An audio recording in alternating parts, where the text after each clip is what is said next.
On the 26th Сейчас уже август. Так, это значит в ресторане Джинос поменяли меню. Надо чекнуть их меню. of March 2021, a long-lost Russian film adaptation of The Lord of the Rings was uploaded to YouTube, and Властелин колец?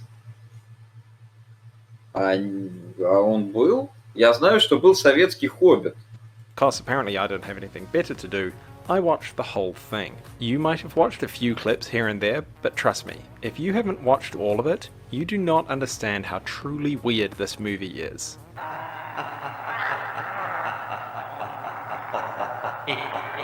And if you think that's weird, just wait until I show you Sauron and the giant eagle. Anyway, the whole thing is almost 2 hours long, and you're not going to watch that, so Это действительно советский. as a public service to film YouTube, I've done a deep dive on this crazy, forgotten piece of film history.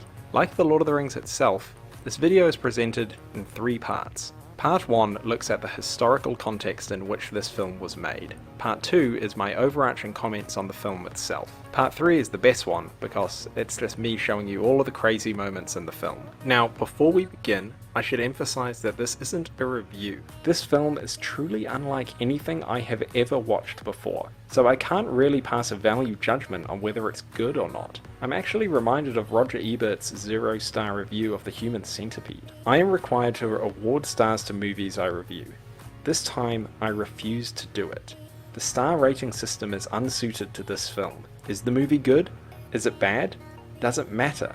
It is what it is, and occupies a world where the stars don't shine. The Russian Lord of the Rings adaptation is, in every sense of the word, from another time. It could be from another universe. So if you're wondering whether it's good or bad, you're asking the wrong question. It is what it is. So let's put this film in context. Russian translations of the Lord of the Rings books didn't officially exist for much of the Soviet Union. The earliest attempts were heavily censored and mostly published without Tolkien's approval. See, Tolkien was very particular about how his work was translated. As a linguist, he put a huge amount of care and thought into every single name. He didn't just make them up. For example, Theoden comes from the Anglo-Saxon word Eodin, meaning lord, which in turn is related to an Old Norse word meaning leader of the people. Eomer's name Чувак не знает, как руна Торн произносится. is a hybrid of the Anglo-Saxon words Eo, meaning warhorse, and Mea, meaning famous. Other names like Aragorn are based on Tolkien's fictional languages like Sindarin. In his mythology, the Lord of the Rings Тут можно еще добавить, что Синдарин, равно как и Квения, основаны на карело-финских языках. Ну, то есть на финно-угорских языках, конкретно на финском и карельском, по большей части. books are presented as translations of the Red Book of Westmarch from Westeron into modern English, and many of the names within it are themselves translations from Middle-earth languages like Sindarin into English. Yeah, this is why it took him like 18 years to write the thing. What all of this means though is that he wasn't happy with foreign translators simply changing names to whatever they wanted. Now in Russia, the issue was not so much with translations as censorship by the Soviet Union. The first Russian edition of The Lord of the Rings was published in 1966, but Но у нас, между прочим, отчетливо помню, во 2 классе общеобразовательной школы «Хоббит» был частью программы школьной. И там был советский перевод. it was heavily abridged to remove all of those pesky themes of anti-totalitarianism. In 1982, an abridged translation of The Fellowship of the Ring was published in Russian.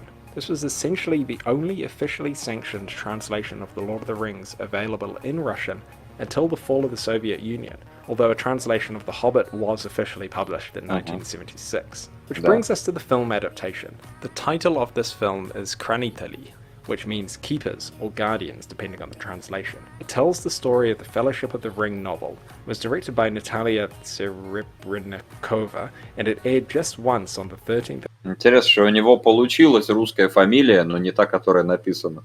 of April 1991 on Кстати, если кому интересно, акцент австралийский. Leningrad TV. The reason it only aired once was probably because, a few months later, the Soviet Union sort of, well,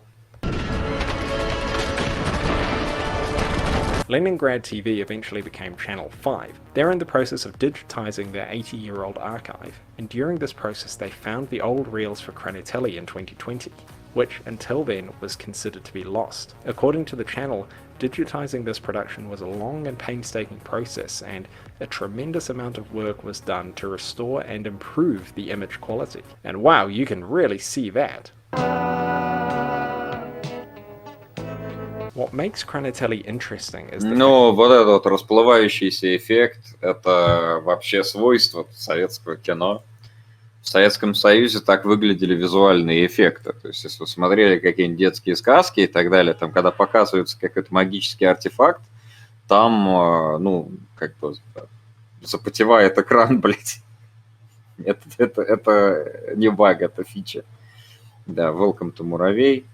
Хотя, ну, типа, у тебя значок тарантула, но все равно welcome to муравей. Советским киноделам не требовались права на экранизацию творчества Толкина, голливудские студии годами пытались получить Сильмариллион у родственников. Советским киноделам ничего не требовалось, то есть железный занавес, никто просто ничего не знал, что происходит в совке, и, ну и, соответственно, а как подать в суд-то, блядь, непонятно на кого. То есть в суд можно подать только на сам совок, потому что если в совке снят какой-то фильм, он, блядь, принадлежит всему совку, нахуй, то есть правительству. Правительству, блядь.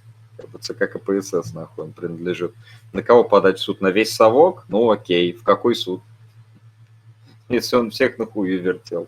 Ничего сделать нельзя было, поэтому совок воровал, блядь, направо и налево. Так. Это что, экранизация Толкина от совка? Нет, это Даруда Sandstorm. fact that it wasn't the first live-action adaptation of Tolkien produced in the Soviet Union. In 1985, Leningrad TV produced The Fabulous Journey of Mr. Bilbo Baggins, the Hobbit, across the wildland, through the dark forest, beyond the misty mountains, there and back again. Catchy title. It's got a similar aesthetic and budget to Cranatelli, though the productions appear unrelated to each other. For example, Gandalf looks way cooler in The Hobbit. Cranatelli Gandalf just looks like Rasputin. Both The Hobbit and Cranatelli are considered television plays, and for the most part, Cranatelli very much looks and feels like a filmed stage show. The costumes are clearly leftovers from an old production of A Midsummer Night's Dream. The sets are confined, and much of the acting is clearly theatrical, rather than cinematic. But Cranatelli complements the theatre sets with very rudimentary green screens for some of the more exotic locations like Moria, and Господи, как же охуенно. intercut scenes with some location filming. The film also uses what Channel 5 itself calls attempts at special effects. We'll look at those in part 3. So basically, if you've ever watched a classic episode of Doctor Who, you'll know what to expect from Cranatelli. Don't believe me? Well, this isn't a clip from a classic episode of Doctor Who. That's Soviet Saruman. Now, in a minute, I am going to go through all the weird and wonderful moments in the film, but before I do that...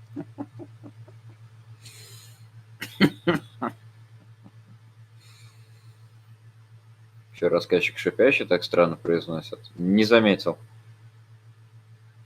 Дальше в совке добавили бомбадилу. Да, есть такое. Развратное путешествие хоббита Бильбо в город Мордор.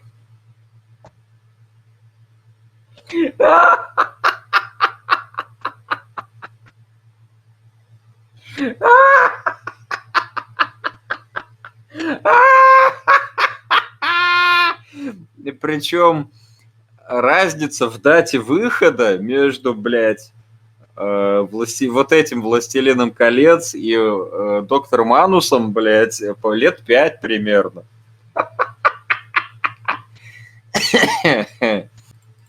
I want to make a few general observations. The first is that this is actually a pretty faithful adaptation of the Fellowship of the Ring. The major plot developments track pretty closely to those, at least in Book 1. Once they leave Rivendell, things kinda go off the rails a bit. The dialogue often matches the novel, though this could just be some creative liberty on the part of whoever did the YouTube subtitles. What surprised me was how faithful a lot of the characters were to the novel, particularly Gandalf, Aragorn, Boromir, and Sam. Each of these actors and the way they portrayed the characters were immediately recognizable and believable in those roles. Also, the fact that Pippin is always eating was quite a nice touch. Unfortunately, this wasn't universal. Frodo in particular was quite inconsistent, going back and forth between being this like happy-go-lucky kid and other times doing things like trying to intimidate Aragorn.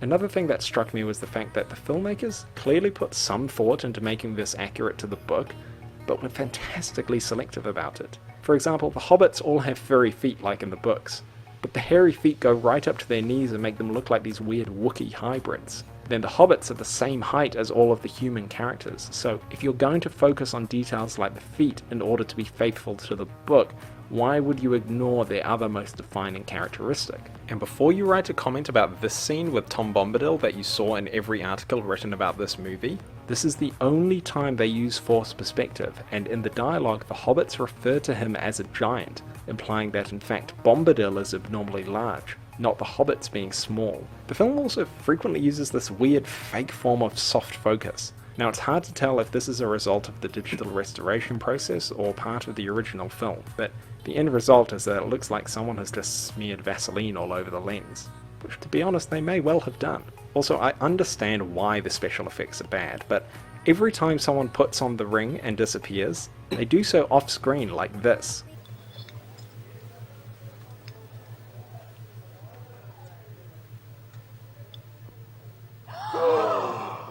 Having things disappear is one of the oldest and most straightforward visual effects you can do on film, so why did they never do it? There are so many really weird filmmaking decisions in this movie. Like, in almost every scene, the camera pans off, zooms into a candle, and fades out. Now, this is pretty universal cinematic language for a scene change, but most often, it just randomly happens in the middle of a scene, and then we return to it as if nothing happened. Similar to this problem is the narrator. This guy baffles me so much. He starts off narrating the film and delivering some exposition, then after about 10 minutes, we barely hear from him again for the rest of the film. Now that would be fine, except for the fact that we continually cut back to him doing nothing except stare at the camera for a few seconds. So why is he even there in the first place? Finally, the music. The score was written by a Russian band called Aquarium, especially Нихуя себе. for the film, and it's just so at odds with what is on the screen that it deserves its own special mention. The film opens with a musical version of the poem about the Rings of Power.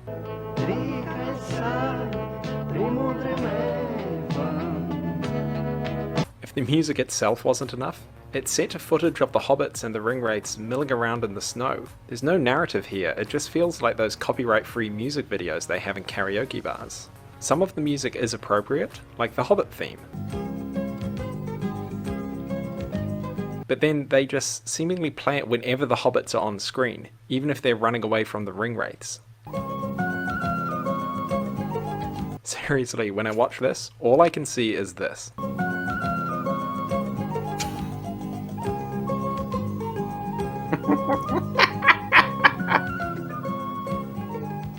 But my favorite... Welcome to Муравей. Пару месяцев назад был хайп за рубежом. Я проебал. Я, скорее всего, мельком увидел и решил, что они просто заново обнаружили, блядь, экранизацию Хоббита, которую Cinema Snob обозревал. Так, продолжаем. Song is the ringwraith theme.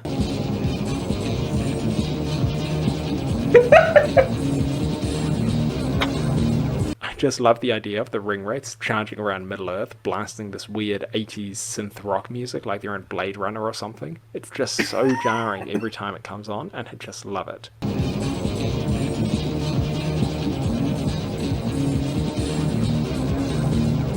Oh, speaking of things that are jarring every time they come on, there's also this.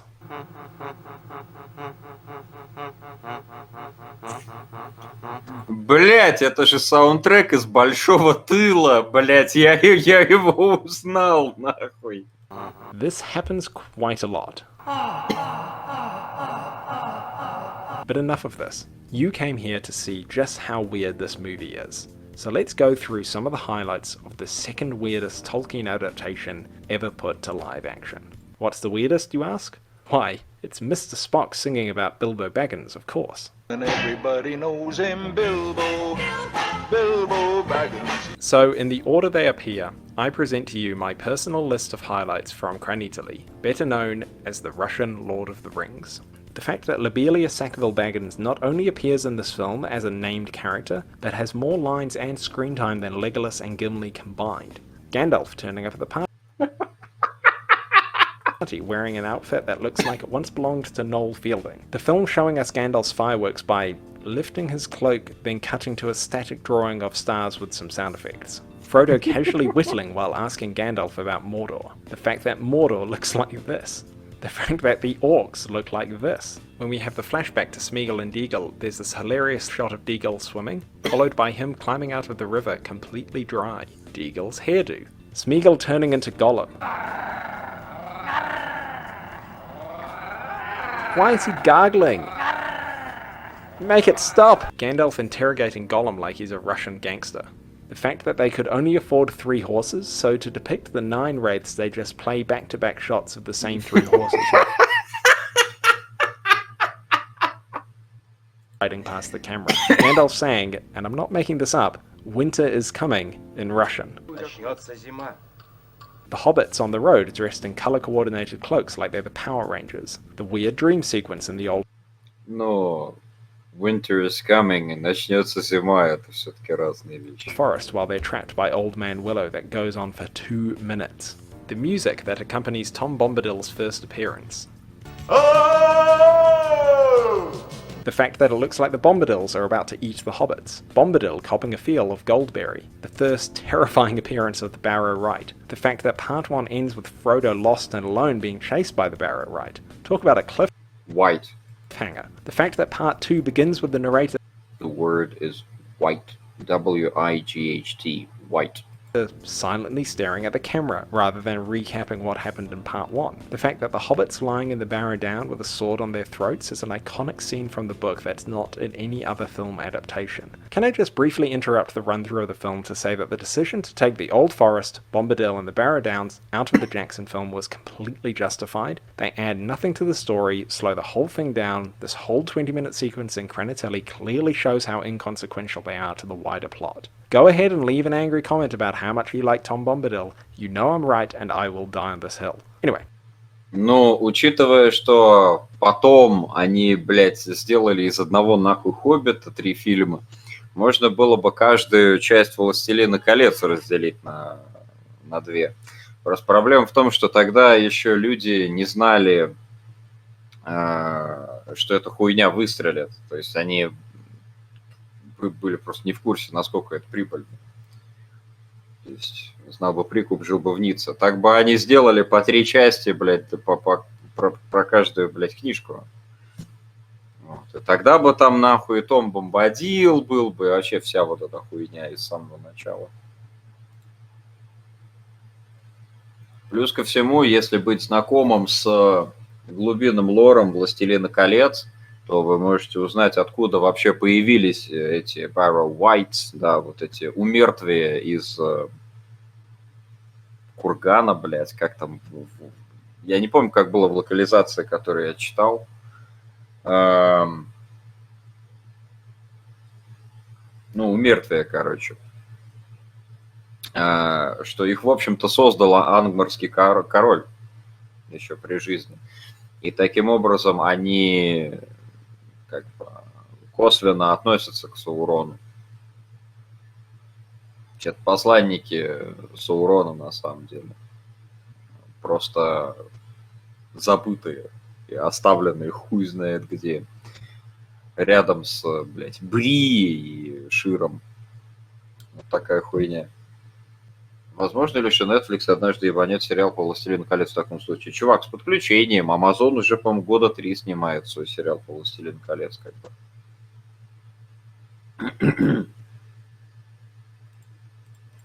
Back to the highlights of the film. The filmmakers giving Strider a scar to make him look extra badass. A wild barleyman appears. Мистер The way everyone pronounces Aragorn. По-настоящему Арагорн. Арагорн. Я Рагор.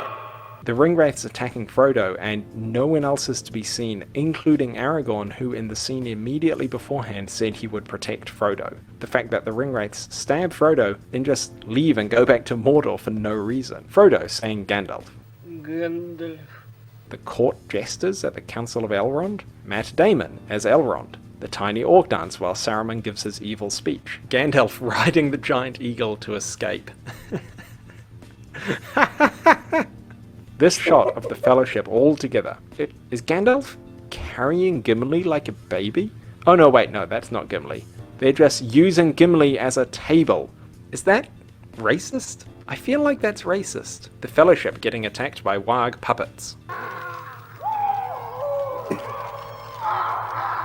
The Fellowship running away from the wargs against a stationary green screen backdrop. When they get to Moria, Frodo immediately charges forward for no reason, yelling, "For the Shire!" and falls down a hole, and we spend the next 3 minutes rescuing him. Aragorn on the rope rescuing Frodo with these random shots of Legolas reacting to nothing. Also, did I mention that Legolas is played by a woman in this film? Any reaction shot with Merry. The 10 seconds of the orc ambush and Aragorn's reaction basically sums up this entire movie.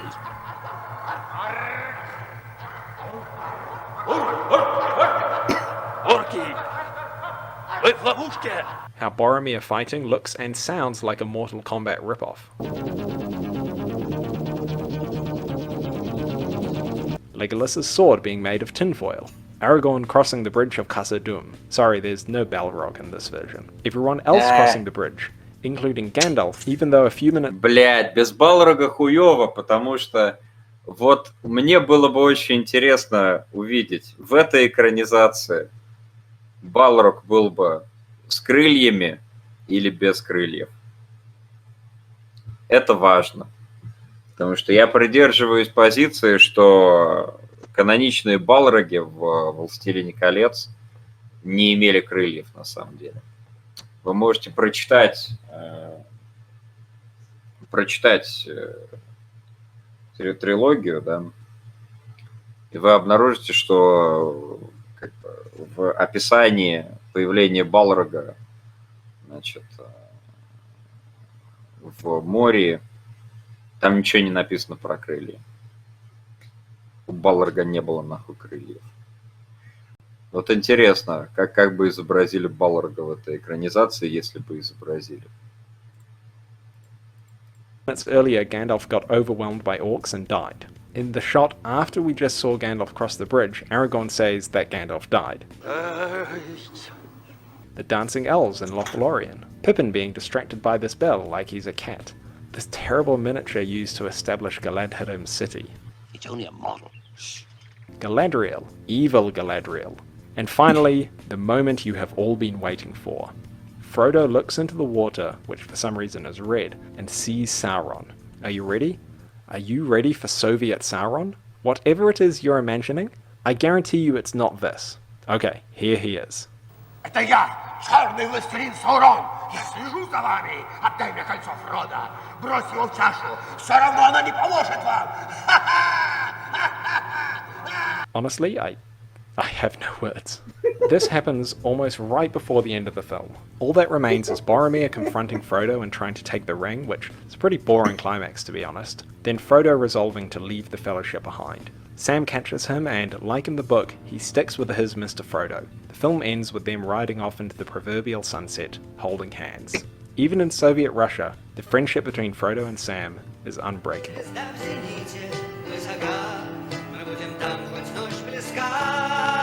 Thank you for watching, guys. You can see me talk more about the Lord of the Rings here, and if you enjoyed this video then please consider clicking here to subscribe. Namaria.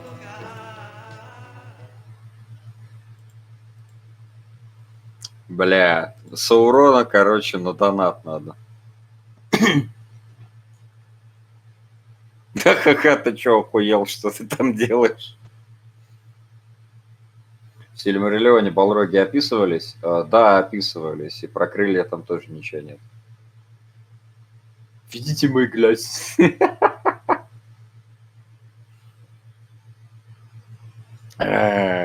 Блять.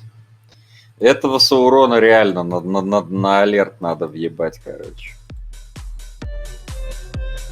Деньги мне плати, деньги мне плати, деньги мне плати, мне деньги мне плати, деньги мне плати, деньги мне плати, мне деньги. А сейчас танцуем, А сейчас не плати деньги, не плати мне деньги.